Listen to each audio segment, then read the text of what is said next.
and I'm still waiting for the day that there will be a pronouncement on my replacement. And I would want to see somebody probably take up the media role, be able to take the mantle, because this year I'm a fan, and I think as far as leadership and as far as working that actively, especially for me in the region, perhaps is done. I worked with the region for a couple of years, worked with the province for some years, I worked with the clubs, and I think personally, I think in West Nile now I become maybe more of like let me do the consultants work, and of course I would wish West Nile province good luck as far as the games are concerned. Finally, we talked about softball, baseball. There was that training that probably was at Vareses grounds. In that training, there was an international coach who came through, and that coach probably gave a number of tips. And of course, that particular tells you now that the knowledge has been acquired, there could be a need for us to probably find time to go to Riki, where the sports complex is. And I was told volleyball, actually baseball and softball probably takes about 100 meters by 100 to probably have a facility put in place. Now the question is, why wouldn't we have more of these facilities in place? Why wouldn't we encourage schools to do a challenge of trying to develop some of this? And this particular project was supposed to be at Vareses, and I think it took lots of those discussions, and none of them probably yielded food. So you're traveling over 20 kilometers to probably be able to play softball and baseball, or probably be able to cover it, watch it, depending on the mode of language you choose in there. Otherwise, good afternoon. A very good afternoon. Right there. Now, of course, back to where I want us to first start. A lot of things.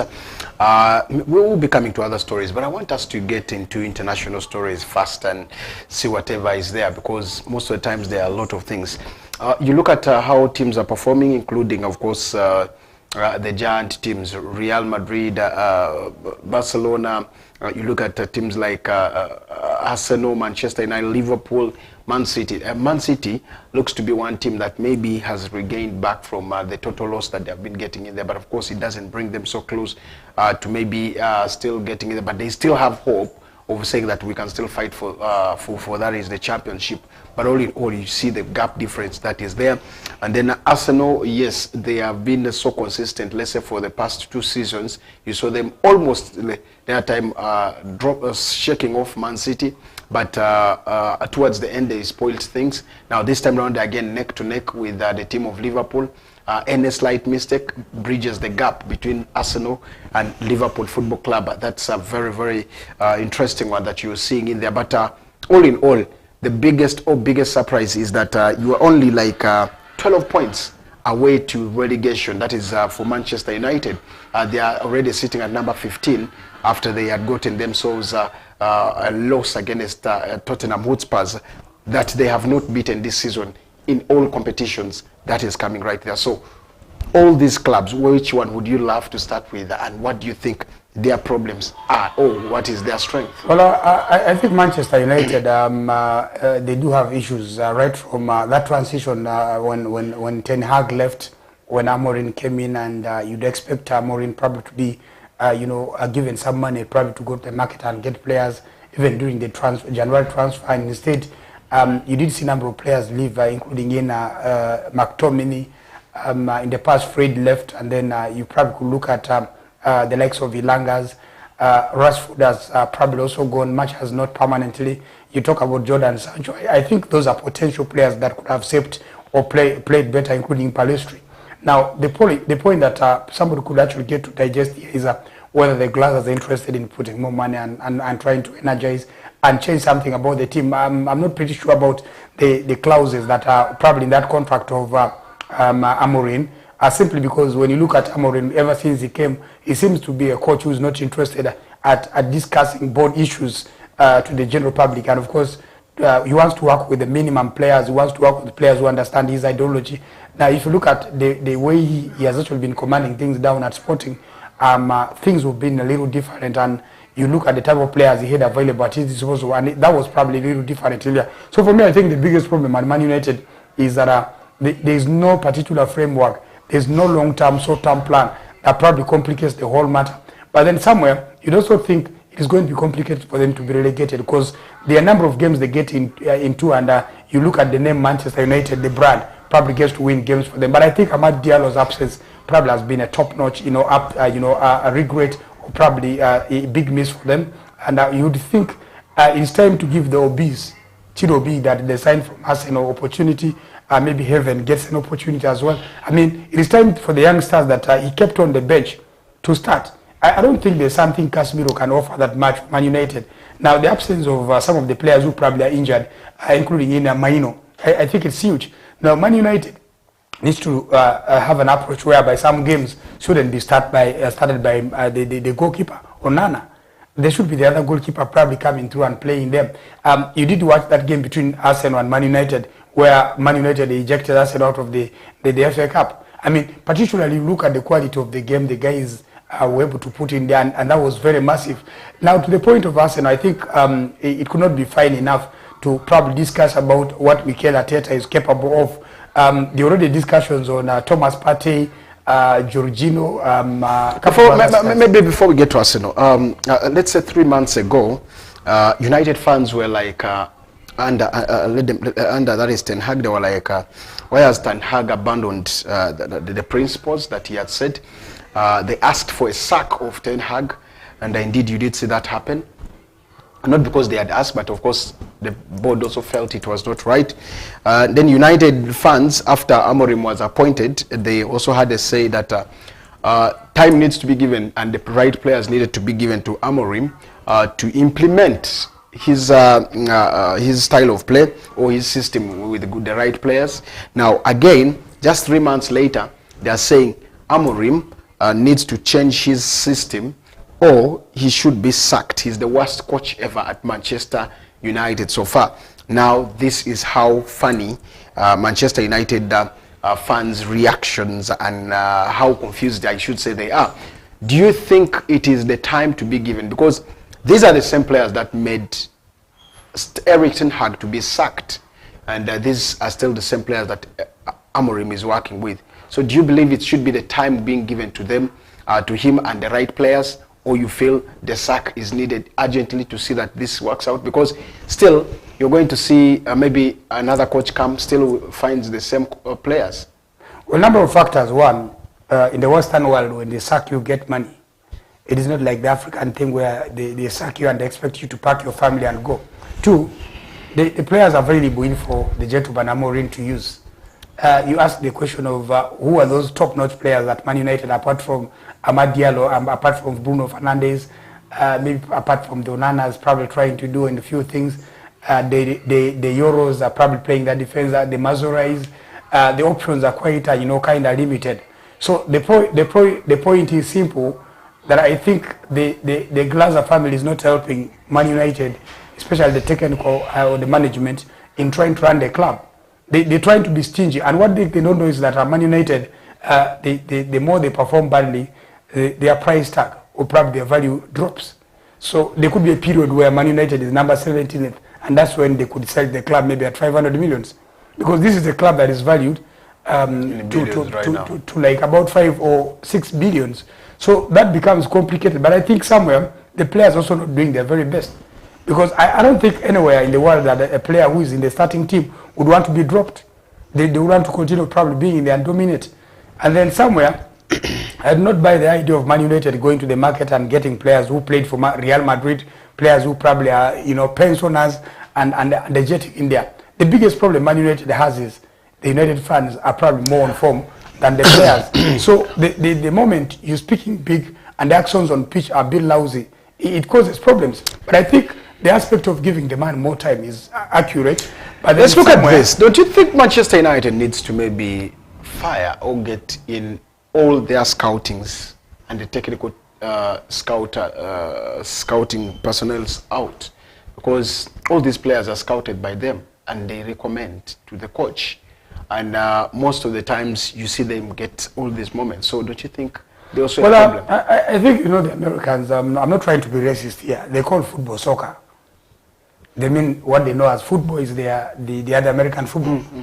Then the Glazer family that comes into this fold probably do have a different understanding about how things should be. The English made a mistake. They sold their clubs to people who term as foreigners, and people who came and they don't have that particular aspect of thinking big. And then you look at the players that Man United is able to attract, players who are within the disposal, and look at the ownership. If there's anywhere that the word sack could be used, it could be to the ownership. if there's a way the fans can rise up and demonstrate and probably even say they're not going to be in the matches. I was told the United players, I mean the fans don't want to be in the Arsenal game. They're demonstrating, they're not excited about what's probably happening at the club. So I think the Glazers should certainly have a translator. If they don't understand the English football, I mean the English way of doing things, that they should probably be able to have somebody in between the English and the Americans and certainly put something right. And I think the guys are trying to be stingy. They're not trying to put money in and they're not trying to invest rightly. So that is where the problem comes. But I think this is football. Anything happens anytime. I don't think Man United, like personally, I don't think United will be relegated. They may do badly, yes. They may not be relegated. But then moving away from that, I was giving you a scenario at Arsenal. If you look at Kroenke, another American that steps in and takes the responsibility in there after probably denying the Russian opportunity probably to get shares. Now he has a different approach. Arsenal, the entire January transfer, did not sign any player, tangible, not even a striker. And then they knew that there was need for them to get a centre forward. Gabriel Jesus got injured. Then somewhere, Kai Havertz, who probably was the most immediate person to step in and play the role, he scored most goals this season. Is out injured. Bukayo Saka is injured.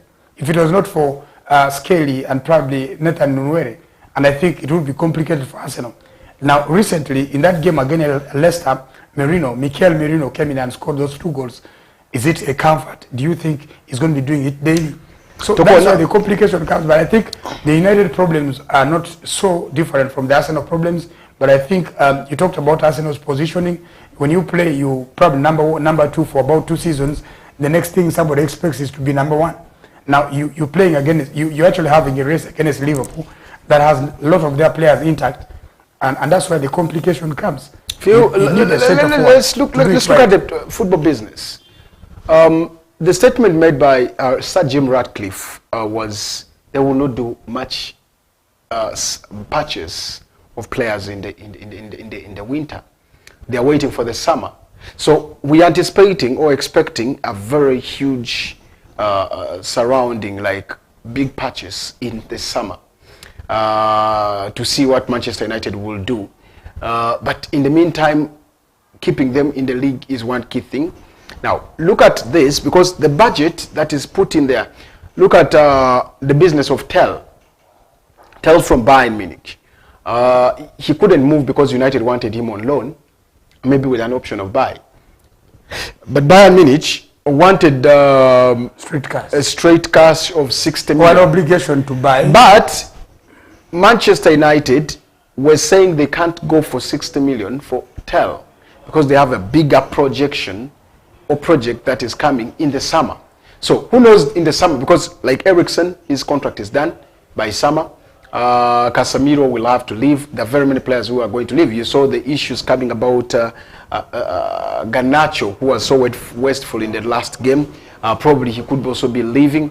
Now, those are some of the big names that you could talk about that would be in there. So why not give this guy a chance to start up again with a new team? Because I think he has added only 1 player, Doku, who has come into the team, and you would see Dogu is not all that bad.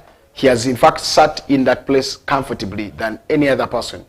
I watched his first game and the second game against Tottenham Hotspurs. You see that they were very, very good with Amad Diallo before he got the injury. You would see the touches, you would see the moves. Likewise to Arsenal. This is a business term, because now Arsenal, Manchester United are looking at lowering their, in fact, avoiding the financial fair play rule. Then the profit rule that is going on. Remember, there are charges that recently Arsenal was involved, Manchester United, Man City, who were listed to be some of the clubs that for all these years they have been doing business, but they want to do their audit to see whether they are affected. And Man City, remember, has faced 115 by then. I don't know how far yeah, they were taken to about 200. Exactly. So these are some cases that these people are trying to avoid. So to me, Arsenal's problem is not Mikel Arteta also there. Because if the boss is saying I'm not getting, because when Saka got injured, when he was asked whether he is going to get a striker, he said yes, it's in the plan, but depending on what the board will say. So restrictions also come. There's certain type or the certain limit. Because if Arsenal was to get a striker, they would have to go for a bigger name player. One, they talked about Benjamin Sesko. They talked about our Sporting's guy, Victor Gyökeres. They talked about Oli Watkins. They even made an attempt. They looked at Marcus Rashford as an option in the when this noise about Rashford was. So this would cost them still like from 50 and above million. Which, of course, Arsenal, I think by now, budget line does not show that. We have seen Arsenal buy players at 70 million. The Pepes, you have seen them come in. They could get a striker because that's a position needed. But I think the hand is tied because there's a certain, as a club, there's a budget that you set for yourself to have in maybe in the summer or in this.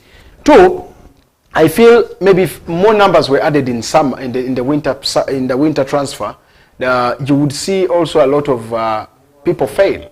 Because now the coach has understood his players and putting in there. So one more would be there. Talk about Victor Osimhen, that also they talked about as Arsenal. Right now they're in the battle with Manchester United for the summer.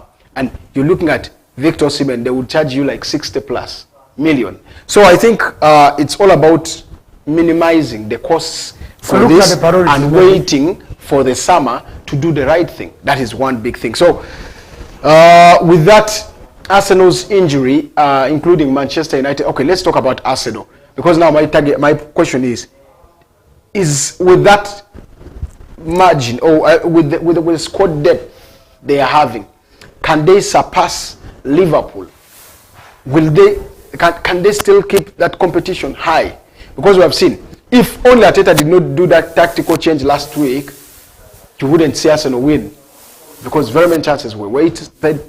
And Havertz because he's injured. So do you see this competition going up to there, or you still say Liverpool looks to be the favorite? Well, it is very complicated. And, 13 games to go. Yeah, you're going to be looking at what is within disposal and what the guys can actually be able to offer. You think Liverpool have actually had a very good ride and they have not been having a lot of players injured. They have a squad depth. They have options. When your left back is out, another steps in and does it. When your strikers probably get issues, another one steps and plays in there. Then the midfield probably looks to be a bit intact and they're doing well. They have a new coach. He picked up where the other coach left. And then it's kind of getting better. And remember, we talk about a team that still has other fixtures against Arsenal, Man United, and probably something like that. It's too early probably to judge, but I think Liverpool are good. They have been fantastic and they should take that credit where it is due. For Arsenal to do well, they need to also trust maybe the academy kids to probably step in and play their role. And, I don't know what has happened to Raheem Sterling. Probably he looks sluggish. It doesn't seem to be the Raheem Sterling that everyone was talking about. He could even step in and play the center forward role.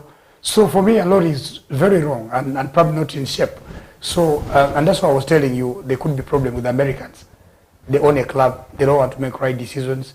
Now, the obligations, apart from Arsenal probably having the goalkeeper on loan, from Bournemouth, and I don't think there is another backup. If Raya is out injured, I don't think that goalkeeper is quite enough to sustain.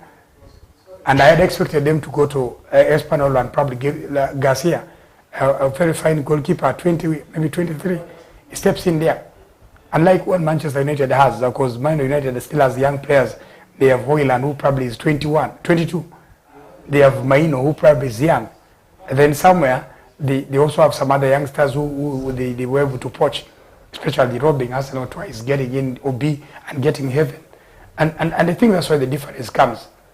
And you look at what the board did. OB wanted £30,000 per week.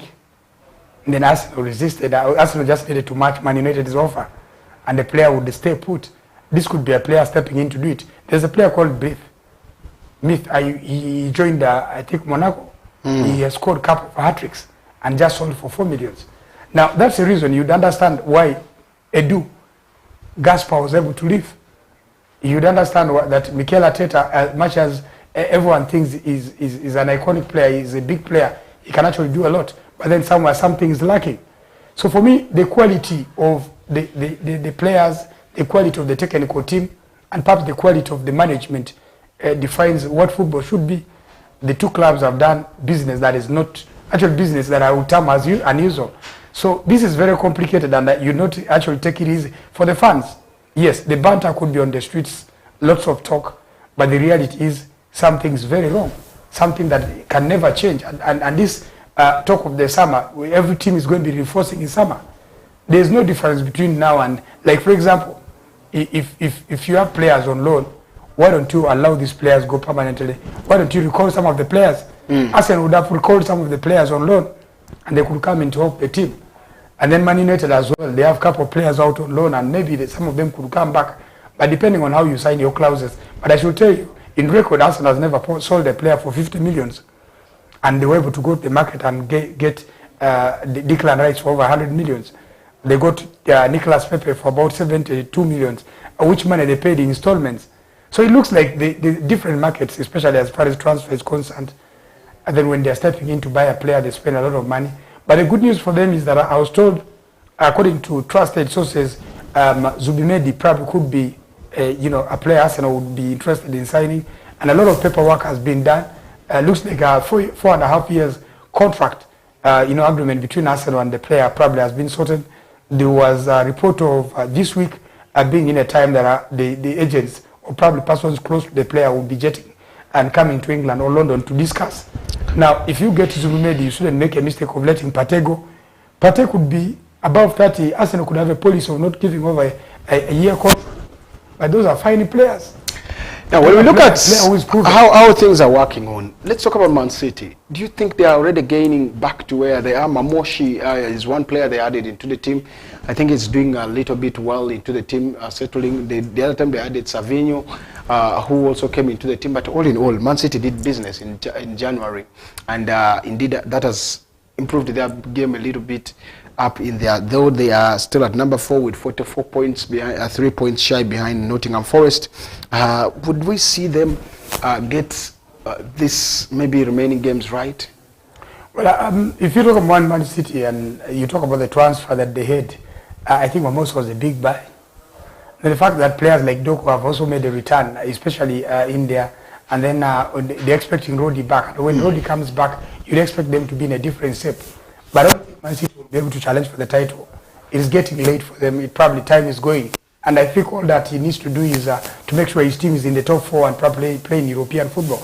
It is a nice thing to play in European football, especially UEFA Champions League.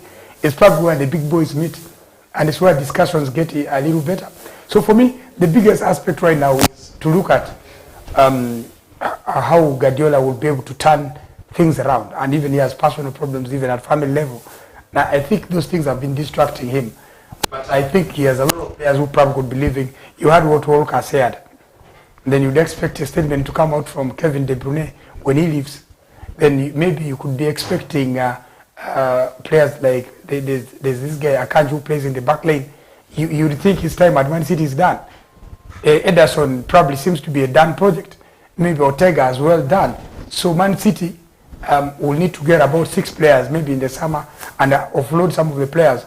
But I don't think if the judgments of the about 120 cases against Man City, if they can actually be able to survive some, if the judgments come harsh, it would not be an option but an excuse for Guardiola to leave.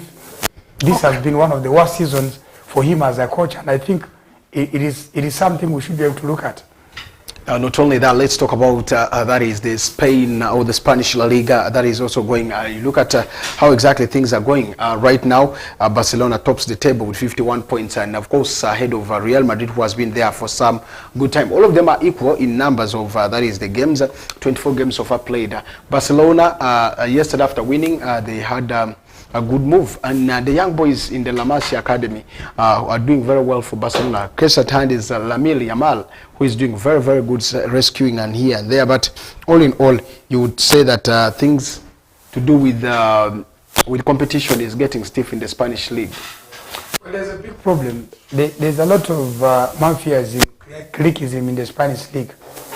The president of La Liga, he behaves like he's a Barcelona fan. Real Madrid are not comfortable with some of the decisions made in there. But there was a time that Barcelona wanted to create their own league. Yeah, but still, even if they get Catalonia, even if they have their own country, it doesn't make difference. Now, if they're going to be streamlining and probably checking on the records these guys have in football, you realize Real Madrid made mistakes in their lives. There are a lot of mistakes. Of being more successful? Barcelona again making mistakes. There is no transparency in that league at all. There is no better discussion. And I don't think Real Madrid probably are comfortable right now because it's already this, it's kind of causing them problems. Kylian Mbappe is settling in well. He has over 20 goals to his name. Jude Bellingham is picking up. Vinicius Junior is picking up. There seems to be a hatred planted around Vinicius Junior and Bellingham, who probably, I think the two players, including Kylian Mbappe, have totally changed the Spanish football. So at a time that you'd expect something very good to come out of the teams and competition to be fair enough, something like this comes out. And I think the president already is evaluating himself because there's a talk about the unfair treatment of Real Madrid, especially when it comes to officiation of matches. That probably becomes something in there. So basically, you definitely think about what Real Madrid can actually be able to do, that the Barcelona team can as well be able to, probably take advantage of. Then the Spanish FA coming out with a better statement, because already threatening to ban a player or suspend a player for a longer period, when actually the tribunals are in there, it makes life hard. It's just like picking you from here. Somebody takes you to prison and tells you you're here forever, and then the judgment has not been done better.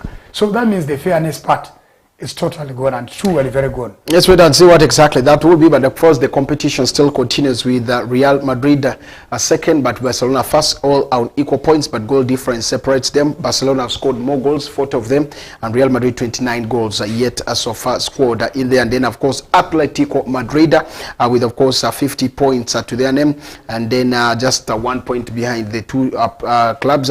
Whereas Athletic Club with 45 points and Villarreal at number 5 with 41 points. Mallorca at Rayo Vallecano with 35 points, and Mallorca at number 7 with 34 points. Real Betis with 32 points. Now, this is one talking point that I want us to talk. Real Betis, when they got Anthony on loan, Anthony seems to be doing wonders than at Manchester United. What affects players individually? 1, price tag. 2, expectations get high. 3, the personalities, because Anthony thinks 3 games, 2 goals, and assists. He thinks his trade of football, his type of football is suitable for Premier League. It's not. You can't come here and you start drawing circles and you think you're playing football. So it doesn't make sense. But I think United should also be able to look at players that can help them out.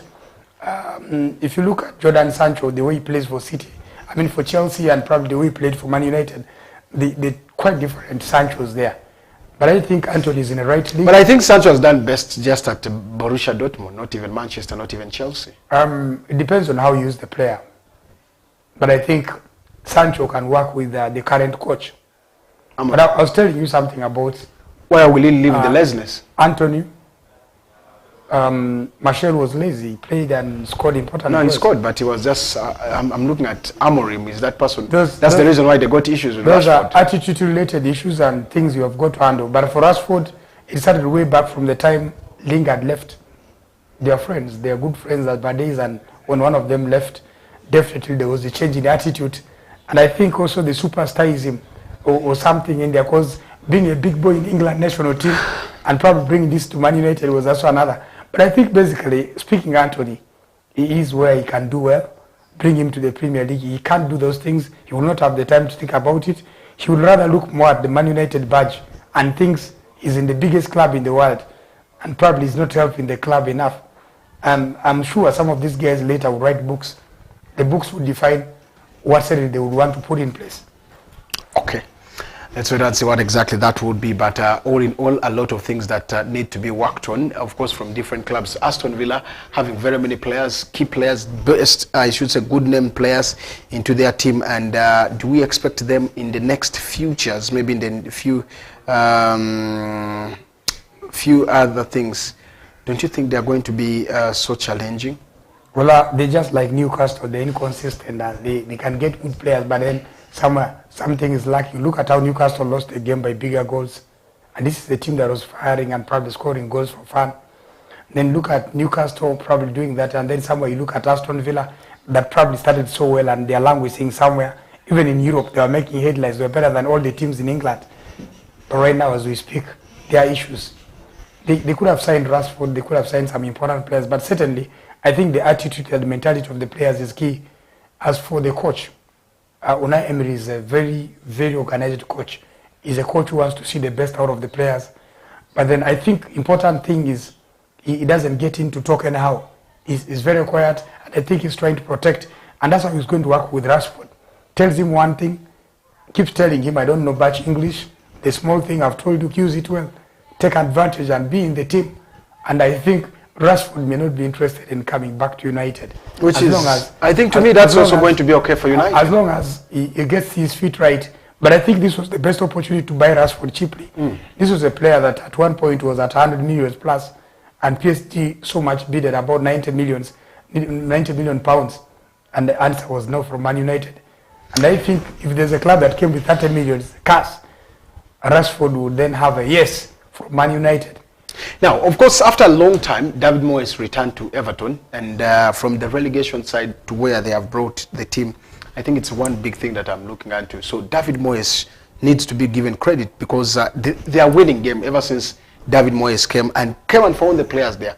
Just added a few, and he's working very well. And Beto seems to be one key player for him who scores goals for fun right there. So a very, very big Everton team that is a threat. So I will give I paid them a keen attention when they played Liverpool. They looked very, very organized, that they were even playing better than Liverpool. But for Moyes, he's a legend. He's been there. He understands how the club operates. I remember he managed the Artetas, he managed the Osmans, and I had an interview with Osman. Osman was probably asking him some things. He said it is still the same focus, and probably tells you that every other person in there respects him.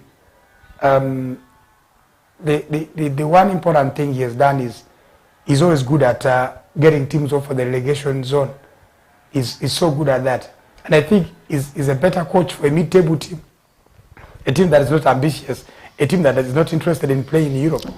And he's done this number of times, and he's very clever in businesses. Beto would actually be able to do something for them, but there are some players who are iconic. One of them is the player who scored that particular equalizer. If you follow his history, how probably has been doing things. And I remember when Sam Diach brought him in there, the first goal he got was against Arsenal. And that was the time that Arsenal was closer to probably getting the English Premier League their way. So that's where the difference comes, and I think he's a fantastic coach. Everton have gotten a man who probably will be able to deliver them to their assumed promised land. I love that word, assumed. But of course, today UEFA Champions League games also coming through, and good news could be like for Arsenal, Saka is one name that could be also coming soon, after the doctors are trying to see what exactly can be done for him. But for today, the Champions League games, AC Milan will be taking on Feyenoord. Feyenoord had won their first game at home, 1-0 against AC Milan. Then you have Atlanta that will be playing against Club Brugge, and Brugge had beaten that is Atlanta by 2-1, so they will be having the second round. Then Bayern Munich will be taking on Celtic. They had won 2-1. Now they will have to make sure whether they will finish this up. Benfica will also be tussling it out against Monaco. So those are some of the games in there. Do you see any game that you want to talk about? Well, these are important games, but you'd expect Bayern Munich probably to have a good rider. They have one of the best strikers in Harry Kane. I was told his release clause has come down to 60 millions in case things don't work out in there. But then somewhere you'd expect them to have a very good game. Probably will be able to win, but I was shocked when they sold their future player Intel. Then some Atlanta probably would have a big boost coming into this game. That would be a very important one for them. The Champions League now seems to be more of like you get it your way, you probably do well. And specifically, if you look at the previous games where Man City actually played against Real Madrid, it took a whisker for Real Madrid probably to win that game. And you look at the quality of the players and the attitude towards the particular game, the approach they had, that was quite different. But I think football has changed a lot. Anything can happen anytime. And, that's the beauty. But then the new format has as well made football more complicated. You've come through, you're not in the top 8, you're going for the playoffs, and then anytime you could be knocked out, and then your story becomes a little bit different. Now, I don't think there is now the procedure of like winners going to the other competition, like you win Europa to go to the Champions League, you win the Conference League to go to Europa. I mean, it's no more. Okay, a very tight one that we shall be looking into. But all in all, those are some of the games. Tomorrow, more games will also be coming right there. Now, of course, in Uganda, there's going to be what is called, there's the league that is coming through. In fact, the coaching. Famako is coming, not coaching, but management. Famako. First, tell us, how important is the Famako one? 150,000? My first Famako training was in was August. I think August probably 18th to 21st, 2011. That's about 14 years ago. It was at a Continental Hotel, and probably I think the first ever training that was done in West Nile. Now this training shaped me. It made me a better football administrator, and it changes the way you think about football. It makes you understand how things are done internally, and perhaps it gives you a better vision of what certainly you'd want to do in life. It's very important to have it. But then apart from this training, you must have your personal knowledge.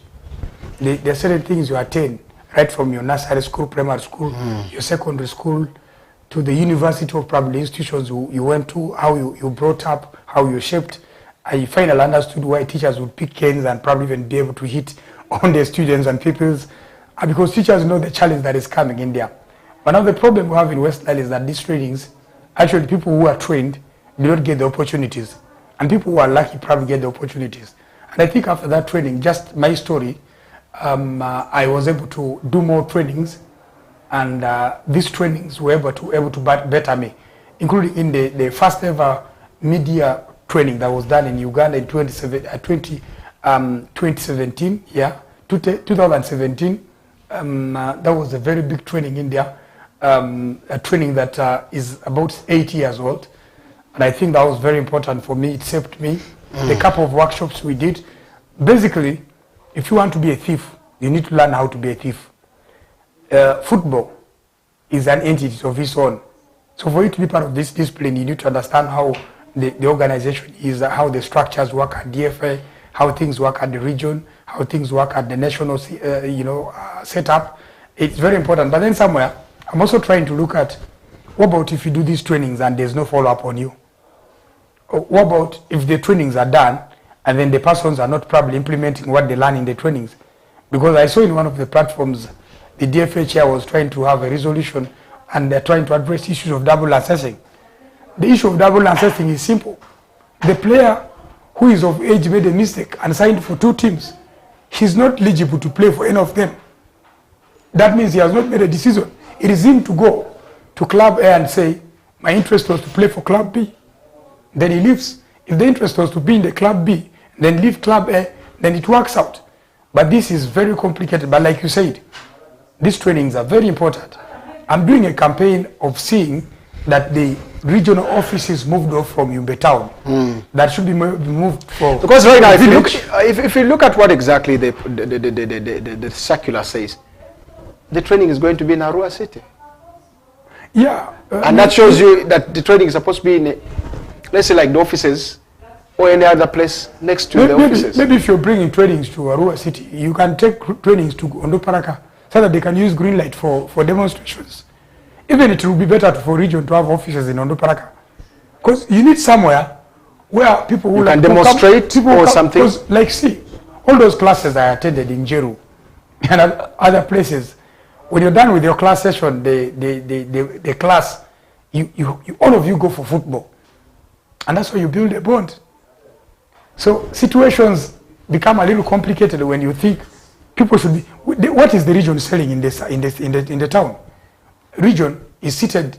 The offices are next to a shop where they are selling sugar, rice, popcorn, and you see, what about if you took this office to Bilibili, and there's a pitch there? Maybe you take it to Swinger.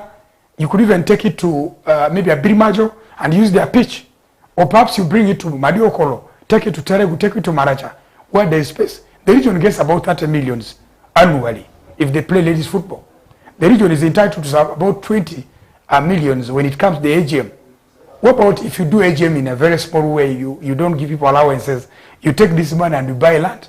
There are places in West Nile where you can buy land at 500,000. So if you can have you have your offices and you probably have more land where you can actually be able to do some other things that will be better. But then the problem is, right now everyone is thinking for themselves, and people are not planning better. Like, for example, me, I'm 40 years and about 19 or 20 days old. I have already said I'm done with football. I've done my part. I come in and do consultancy. Some people are like in 70s, they're in 60s, but they are still thinking they are starting a journey. So the aspect of saying, I have done this, it's time for new ideas to come in, is very important. Do not start something and finish it. Okay. Do something at some level and leave. Okay. You've seen the prophets. Jesus came for 33 years left. He will come back. The story still awaits. Muhammad was for 63 years. Then if they can go, and these are people who are so blessed, people who had the opportunity of asking God for extra time. They did not even ask for a second. You want to stick in there and you want to do it forever. Who are you? Okay. Very big one, and another interesting day probably with Toko Badru. I always love him because he talks his mind. So that's what we talking about. But all in all, Tioke, I think we need to summarize. We need to summarize, unless you have another thing that is coming apart from those other things there, and then we say it's. Well, we have a number of campaigns, and there's something to do with the women, probably men who are mature, who have wives. You're expected to take your wives for antenatal care. There's a campaign coming, and there will be a mega celebration to that effect. At Iruba Primary School, it will be starting from about 8 a.m. and to be ending at 1 p.m. And so youth try come and understand it, and there could be other engagements like games, probably in place. There's a lot that certainly the whole team will do, and that certainly will be actually able to work out in there. And then from the 6th to 7th of March, there is something very big coming at Muni in regard to the girl child are probably getting in there and probably getting to, have sport. That means football will be played. There will be a number of girls teams involved in football, but then importantly, the media now, this time around it will be the West Nile media, and that's under Wenpan probably getting to play some inaugural role. But as I summarize, I just want to let everyone out there know that it's up to you to live your life. It is up to you to look at your priorities. It is not important to force children to go into other sport, because maybe that could have been your dream sport. The children you have choices, allow them take their own path and probably be able to play their role in the community. And importantly, as we get to do this, we should realize that it's very important as a guidance for you to be close to your child and be able to take them through what is right and what is wrong. I would like to appreciate and thank you very much, and hopefully we'll meet on Sunday, because on 23rd, yes, something big is coming. Like I told you, at Twambe, the fitness roundup, one of the partners is West Nile TV. So let's come around and probably exercise and get better, because it's a good one. Apart from the gym, apart from the treadmill, apart from the aerobics that happens in daily, there is much more that can happen. But then this is the life we'll probably be able to live. One of the reasons I'm doing well is because I believe everyone deserves a chance, and give me a chance as well. Okay, thank you so much, viewer, for keeping it on West Nile Television. It's been the whistle time, of course. Owen Ezaga.